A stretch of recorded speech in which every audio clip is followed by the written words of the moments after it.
Muchachos, sean todos bienvenidos a esta mega previa de lo que será el arranque del Sudamericano Sub-17, el Sudamericano que realmente está arrancando hoy, pero mañana debuta la selección Vinotinto, la que nos compete ante el combinado de Bolivia. Pero para esta previa no estoy solo, estoy con Heidegger de Half Sports, medio que cubre la Liga Fútbol Junior, el fútbol menor y que la verdad creo que hace un gran trabajo en ese campo acá en el país. Heidegger, ¿cómo estás, hermano? Todo bien, Luis, todo bien. Muchas gracias por la invitación. Agradecido por tus palabras. Y bueno, en Jazz Sport intentamos hacer la mejor cobertura de lo que es el deporte juvenil en Venezuela. Básicamente el fútbol como prioridad, pero bueno, cubrimos el deporte juvenil completo. Y bueno, aquí estamos para desmenuzar lo que va a ser el sudamericano que para nosotros arranca el día de mañana.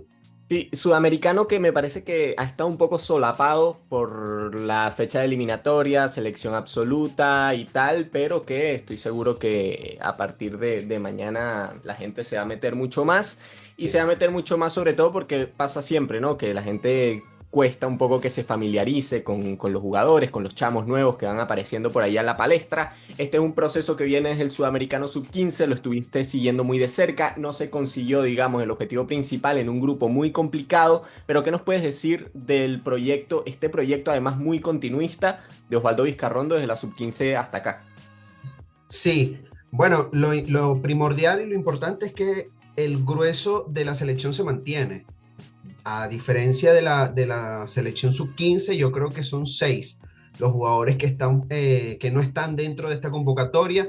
Quizás el más relevante sea David Ornelas, que decidió, o me imagino yo, en mutuo acuerdo, Federación Venezolana con él y su representante, decidieron separarse en este camino ahorita.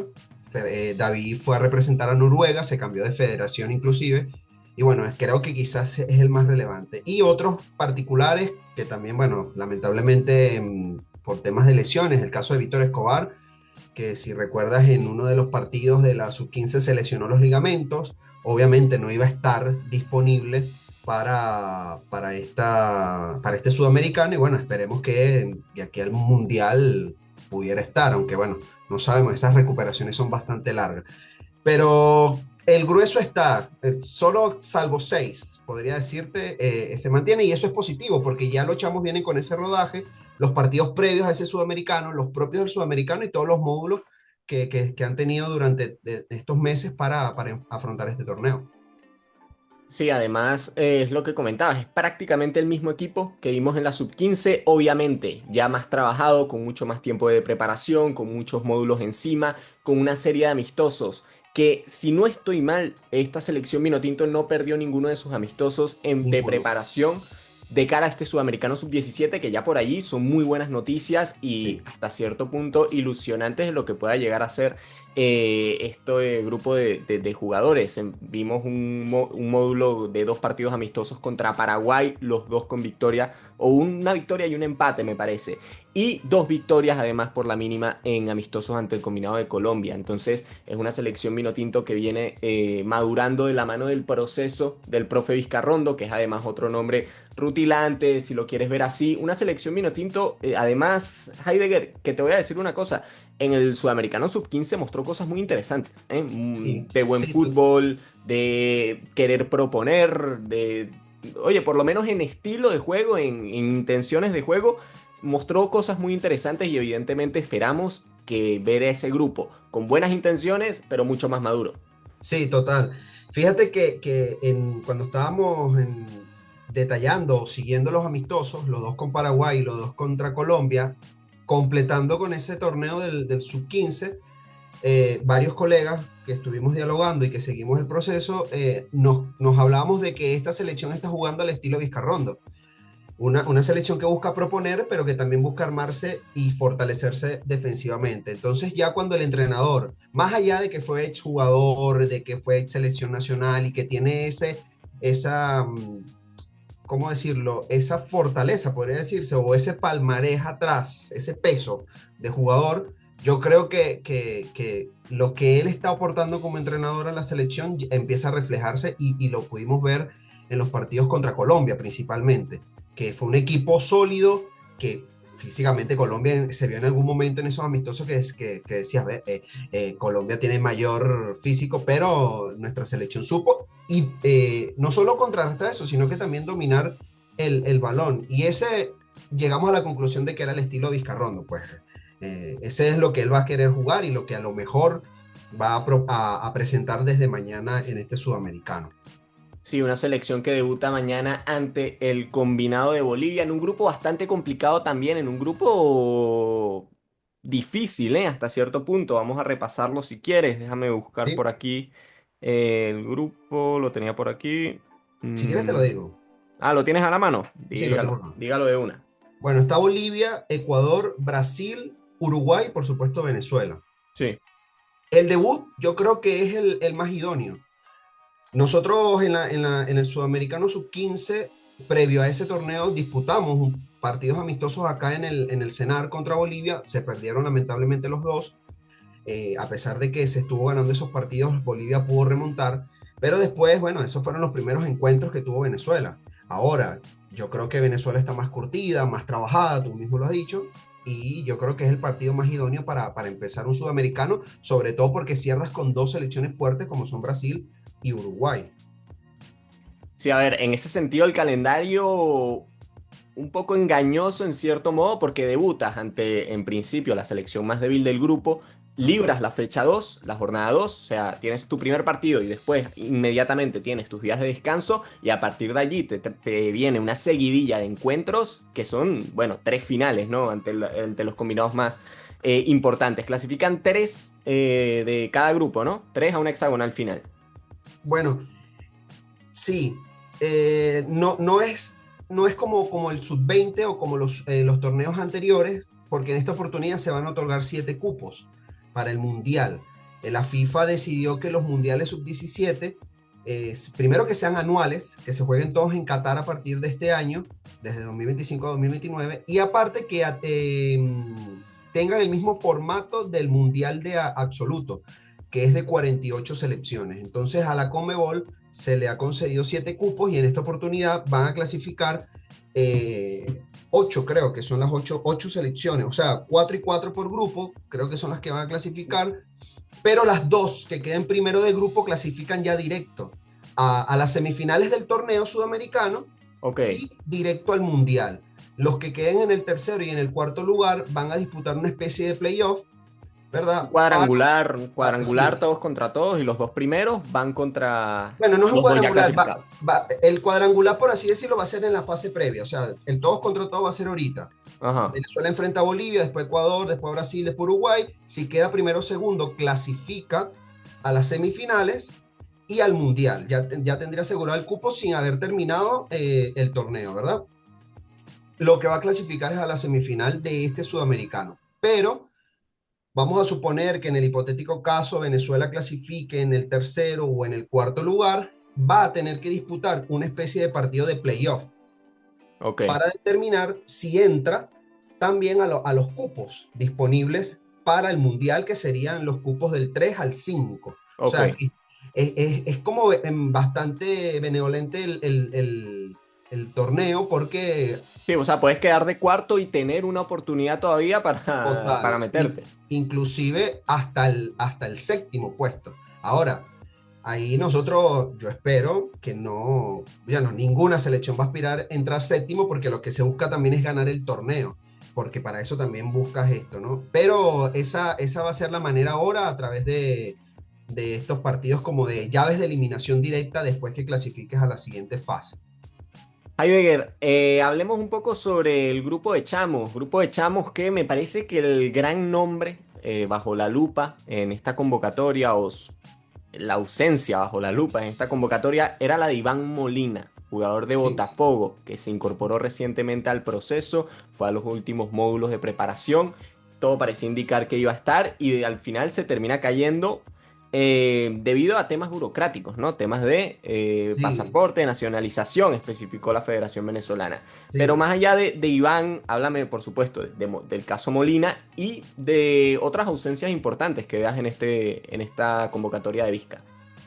Bueno, Molina apareció a finales del año 2024. por su actuación en Botafogo, lo que venía haciendo en el equipo brasilero. Molina estuvo inclusive convocado con Brasil a los módulos de la sub-15, después no entró en ese grupo, y luego, bueno, se dedicó a jugar en Botafogo, donde tuvo una buena actuación, aparecieron videos de él jugando y se vio que de verdad que era un chamo diferente. El tema de Molina es que él nació en Brasil, es 100% brasilero, por así decirlo, aunque tiene ascendencia venezolana, y no llega al sudamericano, bueno, por los temas burocráticos de nacionalización, conseguir el pasaporte, la cédula venezolana y todo lo demás, que te hace que te cambies de federación, porque para tú poder cambiarte de federación y representar, en este caso, a Venezuela, tienes que ser venezolano o Claro. naturalizado de nacimiento. Iván no es de nacimiento, él nació en Brasil, y bueno, eso fue lo que aconteció en ese caso. A diferencia, y perdona que haga un paréntesis acá, con respecto a lo de Dornelas que te comenté al principio, Dornelas Sí. cambió de federación porque él es noruego, ¿verdad? Pero él ya tiene la doble nacionalidad porque inclusive disputó el sub-15. Entonces, alguien comparaba ambas cosas, ambos procedimientos, pero el de Molina fue este, que es lamentable porque era un jugador que yo creo que iba a ser diferente, iba a marcar diferencia en el mediocampo de la selección y con el recorrido que tiene en Brasil lo podía hacer. Otras de las ausencias que a mí me genera curiosidad es la ausencia de José Flores. Mm. José Flores, que es el delantero del Zamora. Me genera curiosidad porque si hablamos a nivel de estadístico, Luis, José Flores fue el jugador más goleador a nivel general de la Fútbol Junior la temporada pasada. Marcó 31 goles, compartió por cierto ese renglón con un jugador año 2009 como es Diego Peña, pero él, para esta categoría, marcó 31 goles, divididos en 4 categorías. 14 en la sub-19, que fue la categoría donde más jugó, que no es la suya. En la suya, la sub-17, marcó 11. En la sub-18 marcó un gol en las fases finales. Y en la sub-21, donde también jugó, marcó 5 goles. Y aparte hizo, si mal no recuerdo, entre 15 y 18 asistencias. Pero estadísticamente es un jugador que tú dices, bueno, debería estar en la convocatoria. Mm. Él no fue a Paraguay por temas burocráticos también, no tenía el pasaporte, Ok. se resolvió su tema y por eso viajó a Colombia.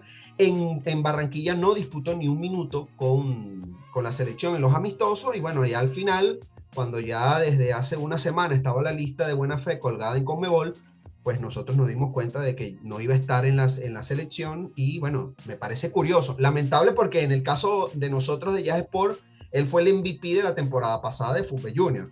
Ya. Entonces, es curioso y yo creo, en opinión personal, y puede ser también una opinión periodística, yo creo que esto envía un mensaje a la Liga Fútbol Junior con respecto a eso, pues que un chamo que tiene estadísticas buenas no Sí. entra en la convocatoria final o tuvo algún tipo de problema en los módulos, lesión, no trabajó bien, X o Y, o simplemente no cumplió con los parámetros que había y bueno, habría que ver, pero es mi punto de vista. Ojo.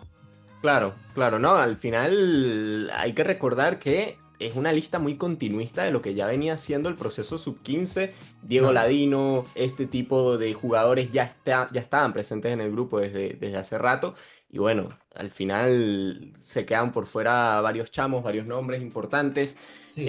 También te quería hablar justamente sobre los nombres que están. Hablamos de los que no están.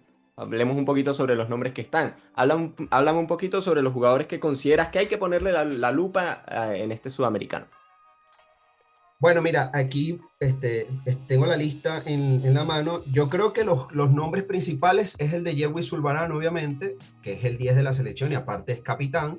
Que Sí. por cierto, curioso, en este torneo van a haber hasta 5 capitanes, que son Yerwin Zulbarán, Henry Díaz, Ujú. Roman Davis, Marcos Maitán y Alan Vázquez, que es el arquero, que creo que va a ser el arquero titular inclusive Ok. de esta selección, que en los amistosos no disputó amistosos porque él estaba con Metropolitanos en la Libertadores Sub-21.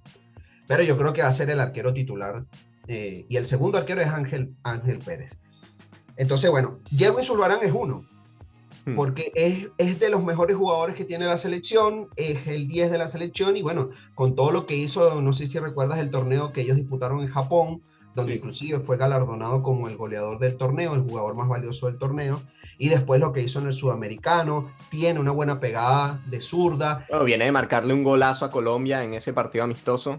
Totalmente el golazo a Colombia.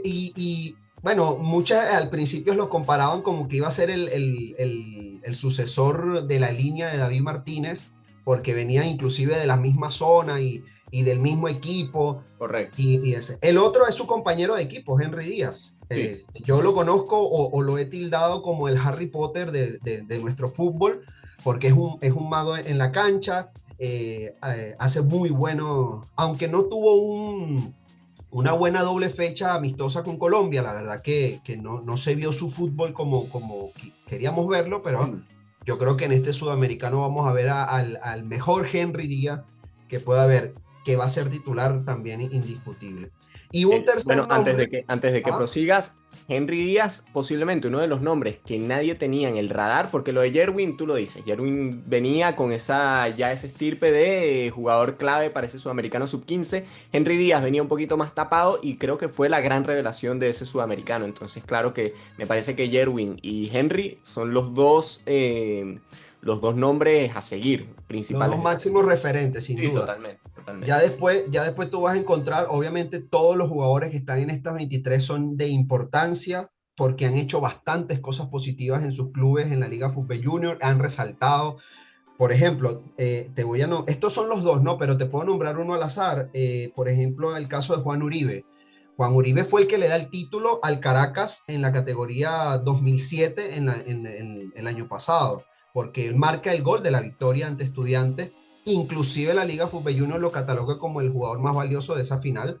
Entonces, Ok. y es un chamo que juega de extremo, pero también te puede jugar por el medio y del medio hacia afuera. Tiene velocidad, tiene un buen manejo de balón pegado al pie. Y yo creo que si no es titular, porque en el sudamericano no lo fue, y en los amistosos creo que tuvo dos partidos donde sí lo fue, para mí debería ser titular también, pero si no lo es, va a ser un revulsivo muy bueno y mucho dolor de cabeza le va a dar a los rivales de Venezuela en este sudamericano.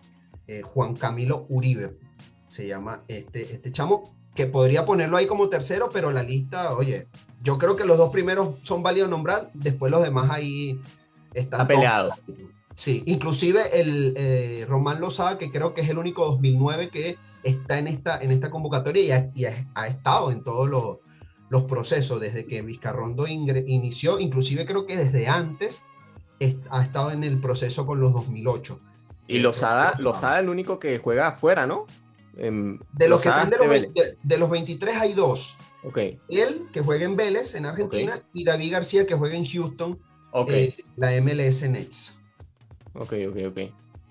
Que eso me recuerda, por cierto, que en las ausencias también está la de Marcelo Rodríguez, chamo que también Ajá, entró en los últimos módulos, que juega en las inferiores de Atlético Madrid, era el otro que sí, nos faltó por allí por mencionar. Pero sí. sí, efectivamente, solamente dos jugadores. Hablabas ya en el Sudamericano Sub-15, creo que eran Lozada. Y bueno, el caso de Ornelas, que tú bien comentabas que jugaba en el fútbol noruego y que no va a Sí. estar participando, y por lo menos en este proceso, muchachos. Ya posteriormente uno no sabe las vueltas que da la vida, pero de momento ha decidido tomar otro camino. Me seguías comentando, jugadores destacados de esta Mira, sub-17 ya. otros jugadores que podemos tomar en cuenta y porque se convirtieron en los sólidos de la defensa es mejor conocido como el Romanacho, que es Roman Davis, el lateral derecho de UCB, uno de los Ok. capitanes también. Se consolidó en la defensa del equipo, no solo en el torneo de sub-15, sino cuando ya disputaron en Japón. Em, Ahí ya veíamos a un Román bastante seguro, que iba a ser sólido en la defensa y yo creo que esa defensa de Román por derecha, en el medio Maitán, Barrios y Pagano, que creo que va a ser así la línea. Pagano lo utilizó en esta doble fecha amistosa con Colombia de lateral izquierdo y yo creo que va a ser esa la línea. Hay que tomar en cuenta esa línea defensiva y sobre todo por algo. Marcos Maitán es uno de los más altos de esa línea defensiva y aparte que es uno de los que también puede llegar a hacer goles a pelota parada. En los tiros de esquina, si le llega la pelota a Maitán, yo creo que por ahí podemos ver goles. Así que a destacar en la defensa, la misma línea de 4. Me gusta esa línea defensiva, por ahí está Rincones también, que puede ser sustituto, pero yo creo que esa línea defensiva, Luis, de Román, Maitán, Eider y Pagano, esa va a ser la línea titular defensiva. Luigi En el Pagano, medio, que me decías que puede jugar de lateral izquierdo, en el sub-15 lo vimos de lateral izquierdo, ¿no? sí, O recuerdo mal. tuvo algunos partidos de lateral izquierdo, inclusive cuando estuvo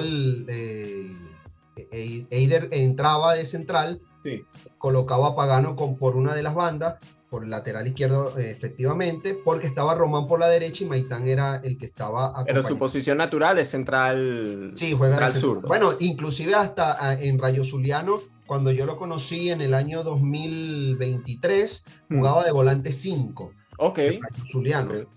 Y creo que debutó inclusive en el profesional Copa Venezuela jugando en esa posición. Si mal no recuerdo, Pagano debutó allí. Que pensábamos que no iba a entrar por lo que comentaron en la transmisión, que al final, bueno, gracias a Dios no fue nada. Hmm. En el último partido contra Colombia que salió lesionado, la transmisión decían que era un desgarro, que era lo que le comentaban, pero al final, gracias a Dios, está allí y yo creo que si está al 100%, va a trabajar allí donde te comenté.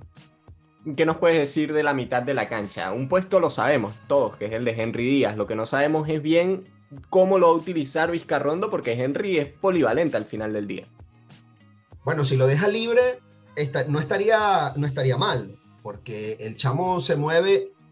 Sabes que yo le pregunté a uno de los que trabaja ahí en Monagas, uno de los compañeros que me suministra información cuando les pido sobre los chamos, y le pregunté sobre cuál es el rol que hace Henry Díaz, o sea, cuál es el mayor trabajo que hace Henry Díaz en el equipo.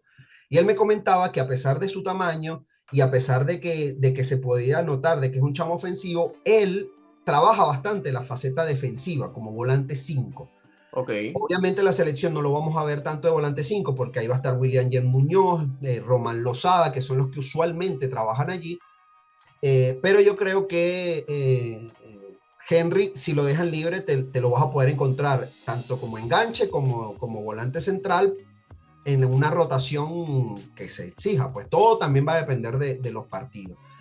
Yo creo que el medio campo no va a variar. El que utilizó con Colombia fue William Yer, Henry, y creo que estuvo Jerwin también en el medio, porque estaba utilizando a Gimber, Berroterán adelante con Diego Cloud. Ok. Y yo creo que por ahí va ese medio campo. Yo apostaría a que saliera así. En el medio se tomaría en cuenta eso. Pero a mí me gustaría ver, sobre todo, aunque lo usó muchísimo de cambio, a mí me gustaría ver a John Mancilla. Ok. John Mancilla es uno de los chamos que de verdad, yo creo que es uno de los mejores mediocampos que tiene la generación 2008. Y bueno, lo demostró rapidito en el amistoso con Colombia, donde David García hizo el gol. Él fue el que le dio la asistencia, no había jugado, entró y de una vez le dio la asistencia a David García, y para mí puede ser titular, es un jugador titular. Ok. Pero con Vizcarrondo no ha sido titular en los partidos, pero cuando entra hace el trabajo, que es lo importante. Ya. ¿Y qué me puedes decir de esa posición de delantero centro? Una posición que a mi modo de entender las cosas quedó un poco a deber en el Sudamericano Sub-15. Yo por lo menos había escuchado cosas muy buenas de los Diego Ladino, de los Cloud, y no sé, no me terminé de enganchar a ningún nombre. Si me puedes decir por allí cómo ha progresado estos chamos. Bueno, son 4 los delanteros en la convocatoria, si los puedes ver. Está Gimber Berroterán, que yo creo que es el principal candidato a ser titular.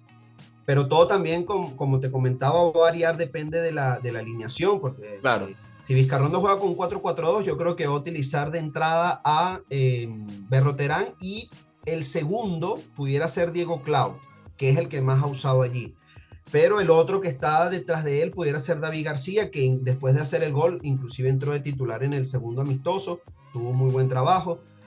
Pero yo creo que el principal va a ser Jimmy Berroterán, porque aparte Jimmy Berroterán te da físico, te da Mm. fuerza, te da control de pelota, no solo como delantero, sino más retrasado. Por eso también habría que ver cómo los utiliza. Pero bueno, si nos vamos a las estadísticas, el goleador de estos cuatro que están acá, el goleador es Diego Clau, marcó 24 goles en su categoría en apenas 20 partidos, Una porque locura. después lo subieron a segunda con Mm. Miranda, donde marcó gol también. Yo creo que a nivel estadístico, Diego Clau es el que más carta tiene.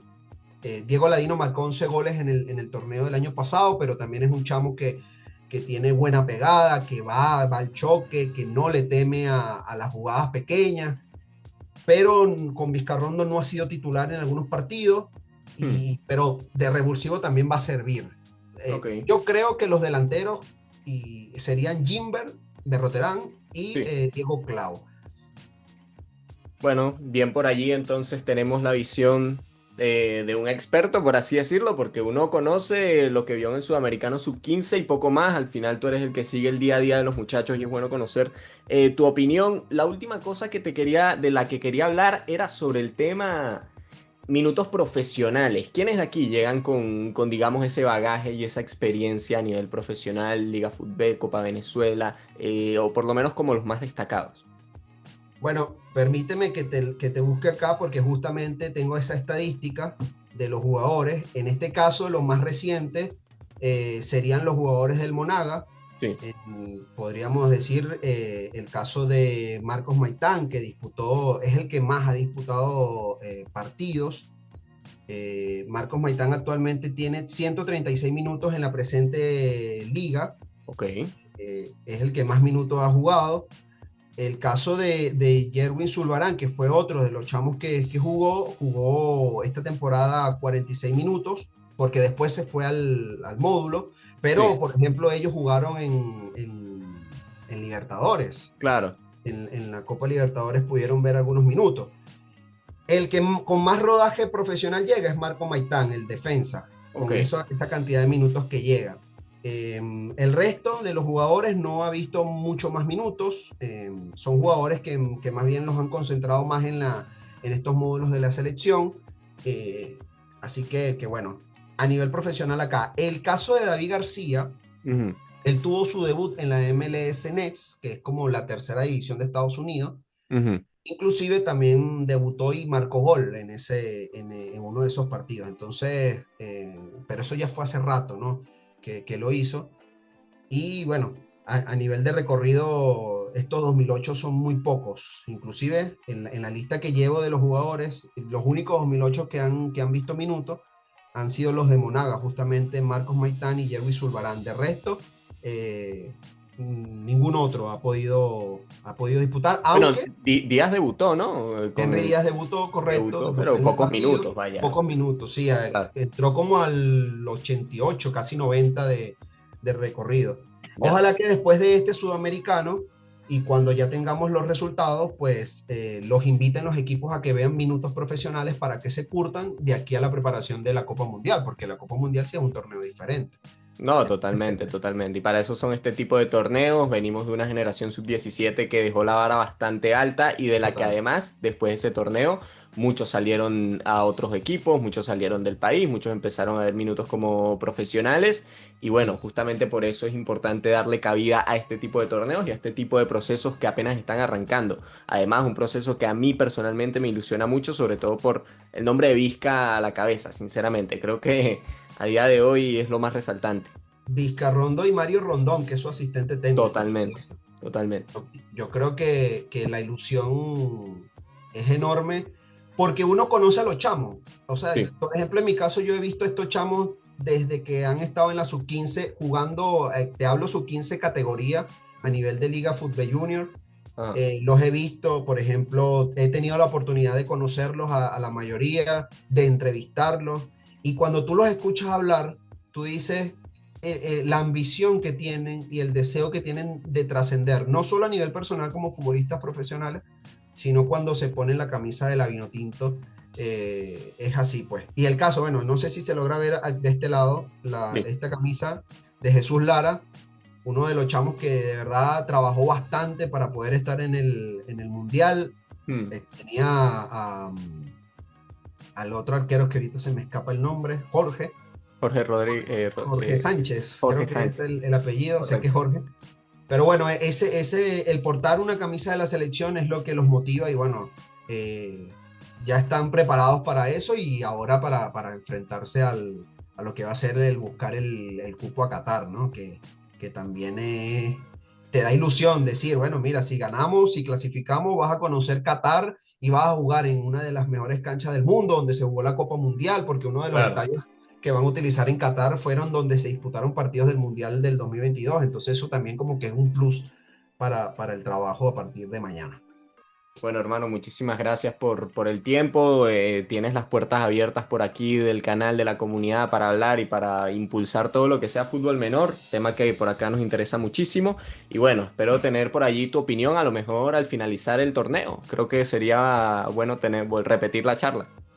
Bueno, claro que sí. Agradecido por tomar en cuenta a Yas Sport, por seguirlo y que bueno, que sigamos compartiendo información y no solo compartiendo nosotros, sino a través de nuestros medios, pues difundirlo, el fútbol juvenil que bastante necesita difusión para que estos chamos sí sigan viendo y sigan aspirando a grandes cosas con el torneo local que arranca, por cierto, la Liga Fútbol Junior que arranca mañana también, Ok, y con a nivel de selecciones que, bueno, dentro de todas estas alegrías que se le ganó Perú el martes, bueno, que se siga acompañando, porque esa era una de las cosas, y perdona que me entienda rapidito aquí, una de tranquilo. las cosas que tú dijiste al principio de lo que opacaba la selección sub-17 era esa presión que teníamos con la absoluta. Claro, Entonces, decíamos, si se perdía el martes contra Perú, hoy íbamos a estar nosotros cabizbajos y no ilusionados con esta sub-17. total, total. Ahora se ganó el martes y ahora estamos totalmente ilusionados que si la racha de la sub-17 continúa, yo creo que el envión anímico va a ser fenomenal y ahora que tenemos que esperar hasta junio para saber si todavía vamos en el camino que queremos estar, ¿no? Entonces, bueno, esa Totalmente. es la idea. Muy agradecido, Luis, y bueno, éxitos me imagino que tus análisis que vas a hacer a partir de ahora con estos chamos, porque el torneo dura 3 semanas, así que hay que estar pendiente. Totalmente, bro. Ahí vamos a estar al pie del cañón, empapándonos, porque al final es lo que digo, uno sabe poco lo que ve a nivel selección nacional y bueno, vamos a estar allí en los análisis post partido. Vayan a seguir a Jaf Sports, vayan a seguir a Heidegger en sus redes sociales, veo que está muy activo en Twitter. Entonces, de todas maneras, todo eso lo voy a dejar por acá abajo en la descripción. Muchísimas gracias, hermano. Y bueno, Entonces, a ganar mañana. así es. Saludos.